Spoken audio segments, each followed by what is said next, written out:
कक्षा 10 के सभी विद्यार्थियों का आपके अपने यूट्यूब चैनल हिंदी ज्ञान में बहुत बहुत स्वागत है। प्रिय विद्यार्थियों, आज बात करते हैं काव्यखंड में गोस्वामी तुलसीदास जी के द्वारा रचित रामचरितमानस का बहुत ही महत्वपूर्ण अंश, जो कि आपके पाठ्यक्रम में धनुष भंग नामक शीर्षक बनकर उपस्थित है। प्रिय विद्यार्थियों, गोस्वामी तुलसीदास जी का जीवन परिचय, उनकी प्रमुख रचनाओं का उल्लेख हम लोग पिछली वीडियो के माध्यम से कर चुके हैं। आज इन्हीं के द्वारा लिखे हुए विश्व प्रसिद्ध ग्रंथ श्री रामचरितमानस के विशेष अंश, जिसका नाम है धनुष भंग, उसकी कुछ पंक्तियां हम लोग आज अध्ययन करेंगे। वीडियो को अंत तक अवश्य देखिए। यह पंक्तियां कक्षा 10 की बोर्ड परीक्षा के लिए अत्यंत महत्वपूर्ण साबित होने वाली हैं। प्रिय विद्यार्थियों, वीडियो यदि पसंद आए तो लाइक करें, अपने साथियों के साथ शेयर करें। चैनल पर नए होने वाले विद्यार्थियों से आग्रह है कि चैनल को सब्सक्राइब करें। प्रिय विद्यार्थियों, चलिए वीडियो को प्रारंभ करते हैं। यह रामचरितमानस ग्रंथ अवधी भाषा में लिखा हुआ दोहा और चौपाई छंदों से अलंकृत यह छंद है और इसमें विशेष रूप से भक्ति रस का प्रयोग गोस्वामी तुलसीदास जी ने किया है। आइए देखते हैं इस काव्य खंड की कुछ पंक्तियाँ। सबसे पहले एक दोहा दिया हुआ है। उदित उदय गिरि मंच पर रघुवर बाल पतंग, बिकसे संत सरोज सब हर्षे लोचन भृंग। प्रिय विद्यार्थियों, ये बात उस समय की है जब श्री राम जनकपुरी में उपस्थित होते हैं अपने गुरु और छोटे भाई लक्ष्मण के साथ। गुरु विश्वामित्र के साथ जाकर वह आसन ग्रहण करते हैं उस सभा का जहाँ पर धनुष यज्ञ का विधान महाराज जनक ने रचा है। तो वह मिथिला में जाकर पहुँचते हैं। मिथिला को ही जनकपुरी कहा गया है, जहाँ की सम्राट जनक जी हैं, जिनकी इकलौती कन्या सीता, उन्हें जानकी भी कहा गया, उनका स्वयंवर है। उसी स्वयंवर में श्री राम अपने छोटे भाई लक्ष्मण और गुरु विश्वामित्र के साथ वहाँ जा पहुँचते हैं। तो उन्हें आसन पर बैठा देखकर ऐसा प्रतीत होता है कि उदित उदयगिरि, उदयाचल पर्वत से बाल स्वरूप सूर्य उदय हो रहा हो, प्रकट हो रहा हो, ऐसे रघुवर अर्थात श्री राम मंच पर सुशोभित हो रहे हैं और पतंगे रूपी वहाँ पर बैठे संत समाज के लोग प्रसन्न हो रहे हैं, रोमांचित हो रहे हैं। बिकसे संत सरोज सब, और जो संत समाज है वह सरोज अर्थात कमल रूपी संत समाज, कमल रूपी संत समाज प्रफुल्लित हो रहा है। हर्षे लोचन भृंग, और उनके नेत्र प्रसन्न दिखाई दे रहे हैं, एक भंवरे की भांति प्रसन्न होते हुए दिखाई दे रहे हैं। नेत्र कैसे हैं? भंवरे के समान हैं, जो कि कमल को खिलता हुआ देखकर अत्यंत प्रसन्न हो रहे हैं। आगे बात करते हैं इसी की कुछ पंक्तियाँ जो चौपाई छंद में दी गई हैं।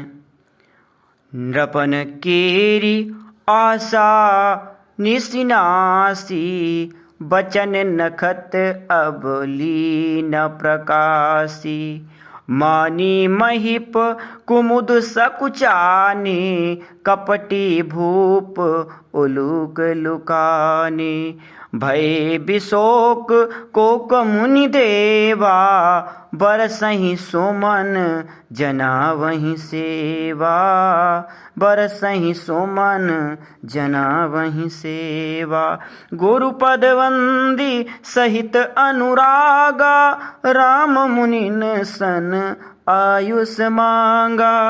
सहजहि चले सकल जग स्वामी, मत मांजुबर कुंजर गामी। चलत रामो सब पुर नर नारी, पुलक पूरी तन भये सुखारी। बंदी पितर सुर श्रुकुत संभारे, जो कछु पुण्य प्रभाव हमारे।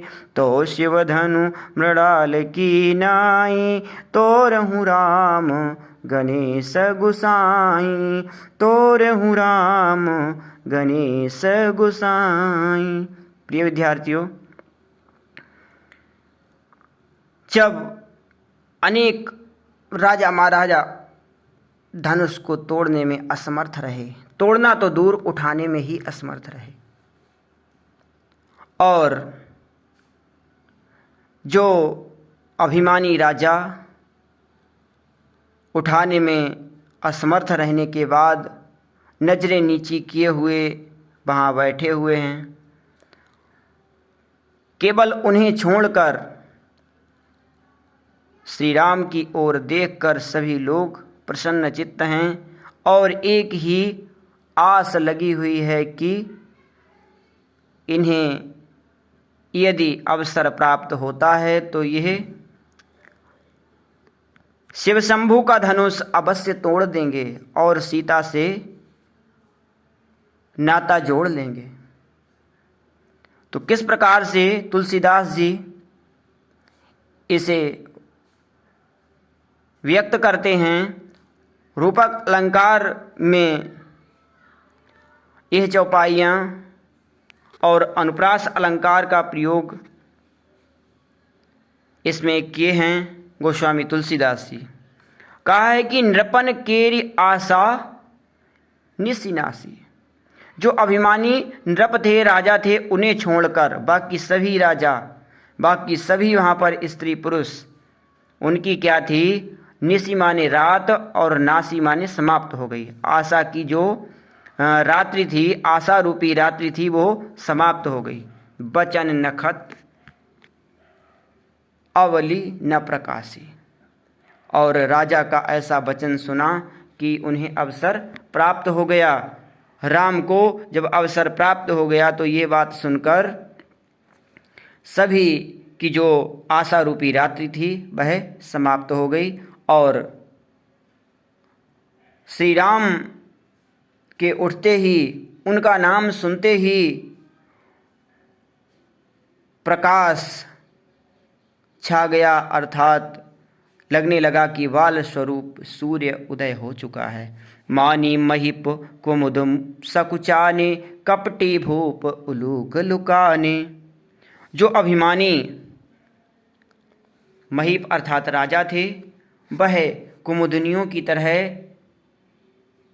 सकुचाने लगे, अर्थात नीचे निगाहें डालने लगे। कुमुदनियाँ जो होती हैं वह रात्रि में खिलती हैं और वह उन्हीं की भांति लगा कि सूर्य निकल रहा है, सूर्य उदय हो रहा है, तो अर्थात दिन निकलेगा तो कुमुदियाँ मुरझा जाती हैं। वैसे ही जब सभी ओर श्री राम की जय जयकार गूंजने लगी तो सभी जो अभिमानी राजा थे वह नीचे निगाहें करने लगे, अर्थात सकुचाने लगे। कपटी भूप उलूक लुकाने। और जो कपट के कारण जो राजा लोग थे वह उल्लुओं की समान गायब होने लगे, अर्थात उठ उठ कर जाने लगे, क्योंकि छिपने लगे। सही अर्थ लगाओ तो छिपने लगे, अर्थात वह वहाँ से गायब होने लगे, छिपने लगे। क्योंकि उल्लू क्या होते हैं, वह रात्रि में ही अपना कर्तव्य दिखाते हैं, दिन में कुछ भी नहीं कर पाते हैं। अर्थात जो रात्रि थी वह समाप्त होने लगी, अर्थात सवेरा हो गया। आगे अगली पंक्ति में कहा है, भये विशोक कोक मुनि देवा बरसहि सुमन जनावहि सेवा। कोक कहते हैं चकवे को, अर्थात चातक पक्षी को। और वह किसके रूप में आया है? वह आया है देवताओं के रूप में और मुनियों के रूप में। वह क्या करने लगा? विशोक हो गया, शोक रहित हो गया। जो देवता थे वह शोक रहित हो गए और बदले में क्या करने लगे? बरसहि सुमन जनावहि सेवा, और अपनी सेवा जताते हुए फूलों की वर्षा करने लगे। अभी धनुष नहीं टूटा है, लेकिन इतने प्रसन्न हो गए श्री राम को उनका नाम सुनते ही कि ये अब उठने वाले हैं, अर्थात ये धनुष को तोड़ ही देंगे। तो इसी बात से प्रसन्न होकर वह फूलों की वर्षा करने लगे। आगे की पंक्तियां हैं, गोस्वामी तुलसीदास जी ने बहुत ही सुंदर ढंग से कहा है, गुरुपद पंदी बंदी सहित अनुरागा राम मुनहि सन आयुष मांगा। गुरु पद अर्थात अपने गुरु विश्वामित्र के चरण कमलों को वंदना करते हुए और उनसे आज्ञा प्राप्त करके राम मुनि सन आयुष मांगा, और उनके साथ साथ वहाँ और ऋषि मुनि जितने भी बैठे हुए थे उन सब से भी आशीर्वाद प्राप्त किया। सहजई चले सकल जग स्वामी मत मंजु बर कुंजर गामी। इतनी सहजता के साथ वह उठे, जो कि संसार के स्वामी हैं, इस सकल पूरे संसार के स्वामी हैं, फिर भी वह सहज भाव से उठे। मत मंजु वर कुंजर गामी, अर्थात जैसे मत वाला हाथी धीरे धीरे आगे को बढ़ता है, वैसे ही वह आगे बढ़े। चलत राम सब पुर नर नारी पुलक पूरी तन भये सुखारी। श्री राम के वहाँ से उठकर चलते ही वहाँ के पुर अर्थात मिथिला पुरी के या जनकपुरी कुछ भी कर लीजिएगा, वहाँ के नर नारी स्त्री पुरुष सभी प्रसन्न हो गए और सुख प्राप्त करने लगे, अर्थात सुख पा गए। बंदी पितर सुर सुकृत संभारे जो कुछ पुण्य प्रभाव हमारे। और वे अपने पितरों की वंदना करने लगे, उनसे स्तुति करने लगे, उनसे बहुत प्रकार से मिन्नतें करने लगे, जो कछु पुण्य प्रभाव हमारे, और कहने लगे कि यदि हमारे द्वारा दान और पुण्य करने से यदि आप प्रसन्न हैं तो हमें कुछ नहीं चाहिए, वह सभी संचित करके पुण्य एक ही कर्तव्य में लगा दीजिएगा कि यदि हमारे द्वारा किए गए दान पुण्य से कुछ हमें फल देना चाहते हो तो बस एक ही फल देना। तो शिव धनु मृणाल की नाही तोरऊ राम गणेश गोसाई। हे पितृ और गणेश जी, हे गणेश जी और हमारे पूर्वज सभी हमें एक ही आशीर्वाद प्रदान करें कि इस शिव धनुष को श्री राम मृणाल कहते हैं कमल की डंडी की भांति। जैसे ये हाथी के मतवाली चाल से चले हैं, वैसे ही इन्होंने कहा है कि कमल की टहनी जैसे हाथी बड़े आराम से तोड़ देता है, वैसे ही ये शिवधनुष को मृणाल की नाही उसी कमलनी अर्थात कमल की टहनी की भांति तोड़ दें। तोरऊ राम गणेश गोसाई। और यही हमें आपसे आशीष चाहिए कि ये इस कठोर शिवधनुष को एक कमल की डंडी की भांति तोड़ दें। प्रिय विद्यार्थियों, इस पंक्ति के संदर्भ की बात करें तो ये रामचरितमानस के धनुषभंग से अर्थात गोस्वामी तुलसीदास जी के द्वारा रचित श्री रामचरितमानस के धनुषभंग नामक शीर्षक से लिया गया है। और यदि इसकी व्याख्या की बात करें तो हम लोग इसका भावार्थ समझ ही चुके हैं, आप लोग आराम से इसे लिख सकते हैं।